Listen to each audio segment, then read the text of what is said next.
We've looked at operating them. We've looked at the size of the market. We're now going to touch on the key thing that really makes them fun, and that's the interior, the most customized. We're delighted to have Brett Neely from Greenpoint. Greenpoint needs no introduction, but just in case, do you want to explain a bit about the company? Sure. Greenpoint Technology's been around for over 35 years.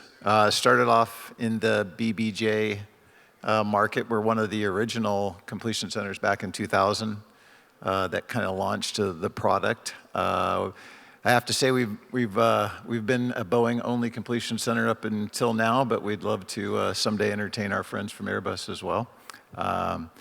Recently, Greenpoint's mostly been in the 787 space. Delivered a bunch of 787s. We'll have 6 in service here by the end of 2025, and also supporting a couple of the other ones that have no longer have completion center homes anymore. So, and we do a lot of head of state for the U.S. government as well.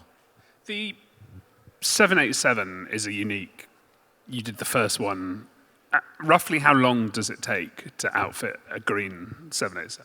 You know, the first one did take a bit longer, but I would say that the 787, is, at least for Greenpoint, is comparable to any other, traditional wide-body platform, in the 28-month-ish time frame from design freeze to delivery. And is that, obviously, you've got a massive space. You can do anything you want with it. Does it make much difference on the design, or is 28 months roughly, if you have 5 showers, would it take longer? No, not a huge difference. Maybe a month or 2 in the schedule. We can speed things up a little with like taking an airline. Like a couple of our projects, we're taking an airline configuration. The plane showed up with the seats and the IFE system in it. That does help, and they retained some of that for the head of state project. That speeds it up a bit.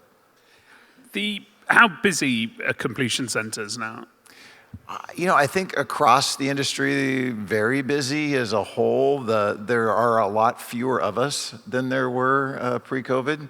A few, more than a few have left the market. So I think, especially our European friends, they seem to be very, very busy. Greenpoint, we do have some slots available. I know, like Aloft has some slots available. So there is capacity out there, but it is tighter than it has been in the past. And we saw this contraction in the numbers. Is it because why was that? Why do you think people pull out? I think it's a very unforgiving business.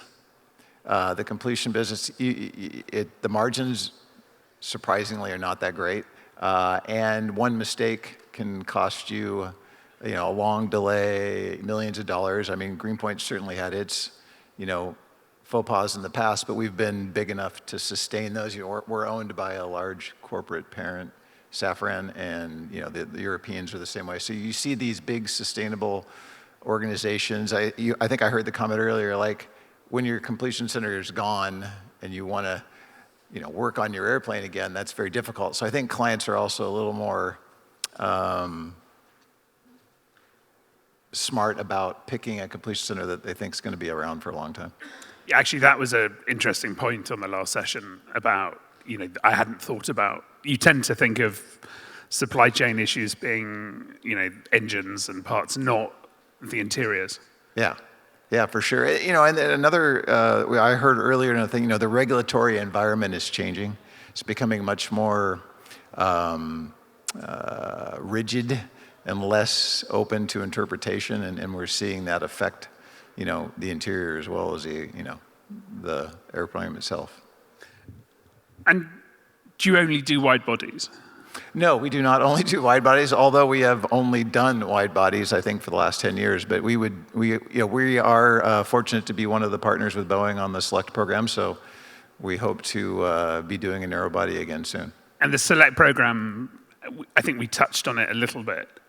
Christopher was asked about it, but this is the Boeing pre-configured. Right. Yeah, we've done all the design work up front. The engineering work will be done and reused, so it does It spreads that energy over, a longer period of time, brings the price down, increases the speed of the product, and gets the airplane in the hands of the client faster with less hassle. And I think what's interesting about the Select program is that you offer us fairly standard front of the aircraft, back of the aircraft, you have the shower, you have the bed, because every narrow body BBJ pretty much has that. Pretty much, if you looked across the 130 or so Airbus Boeings that are out there flying around, I'd name 80. It's the old 80-20 rule, probably, right? Yeah, the same configuration. But there is over 200 different ways to do it, but it's just kind of like pulling the slot machine lever, and But for wide bodies, do you see is there a similar 80-20 rule? No, I have not seen that on the wide body. Actually, it's much more varied in the interior configuration, but we do get a lot of reuse out of the plumbing and electrical systems and that kind of thing, so that helps out as well on the reuse side. So we have the ACJ 220, we have the BBJ Select. Do you think this is a trend, or is it you're always going to have people wanting one-off bespoke?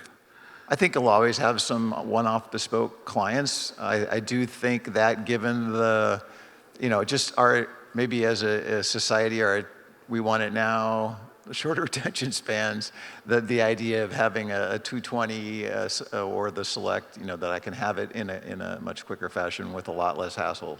Yeah, having gone through a new kitchen 2 years ago, Yeah. I don't think there's any way I'd want to do it. Exactly, yeah. It sounds like a great idea until you've done it, right? Yeah. Are you seeing anything that customers are looking for now compared to 5 years ago?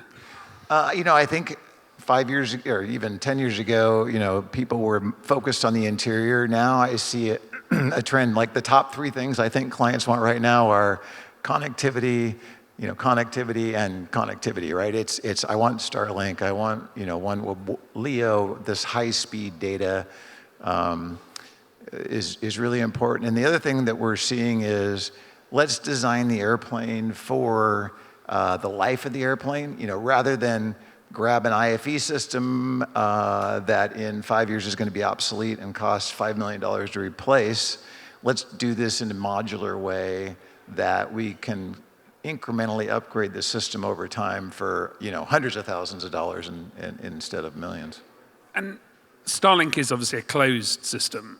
Are your customers, some of them wanting multiple different options? Or? Yeah, on the wide bodies, we want redundancy. We want a multi-orbit solution, right? We call it. So we want the LEO's great, but we also need that GEO for when we're in areas that require that kind of capability, and redundancy for heads of state aircraft as well. And the heads of state, secure system, you're seeing that with private VVIP customers as well, or corporates? Yeah, to some extent, yeah. How often do you have to say no to a customer? I try never to say no to a customer. It's why I'm still employed after all these years. But the clients are very reasonable. When they say something that you would say no to, it's really just about getting curious, asking a lot of questions, laying out the options. The famous, it's like, yes, but, right? We can do that. I always make the joke, if with time and money, give me enough time and money, we can do anything. It's just at some point one of the two is going to run out. In the last panel, Darren was saying that hardly anyone uses a shower. Would you agree with that? Yeah, I think so. The shower is not a high-use item, but it's kind of like, I always think like the bathtub in the master bathroom in homes. It's like, I haven't used a bathtub in my home in 20 years, right? But you can't remodel your house and not put a bathtub in it just because they say resale or whatever. So I don't know. It seems like the shower goes in because it's a thing, not that anybody uses it.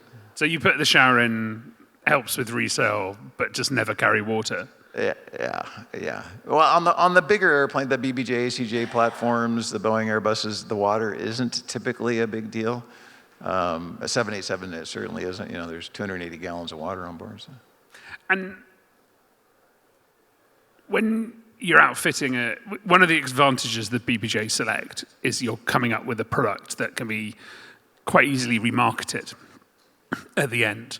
Correct. With a wide body, that doesn't, presumably no one cares about that. You know, if someone said to you, I want 3 showers, you're not going to say resale value, or if I want the galley at the back. Right, yeah, I know on the wide body platforms, it tends to be more of designing, they're gonna own this airplane for 20 years, and how are we going to sustain this airplane for the life, you know?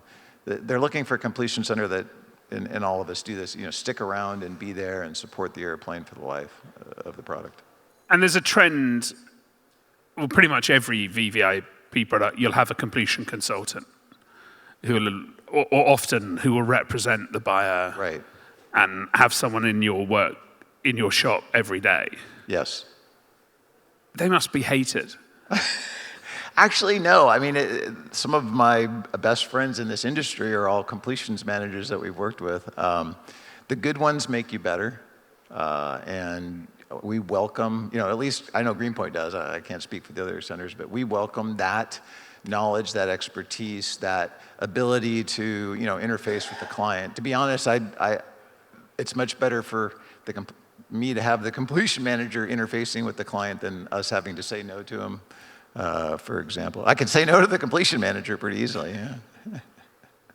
That's the secret of how to do a VVIP. Yeah. So if I wanted a slot, when can I get a wide body slot with Greenpoint? You can get a wide body slot with Greenpoint much sooner than you can get a wide body from an OEM. It is really the reality of it at the moment. So we're, you know, as I think our friends from ACJ said, what, the A350 is out in 2030 something. I think the 87 is about the same time frame. So we definitely have a slots, you know, in 26, 27. So if anyone's interested, thank you very much. Thank you. Thank you.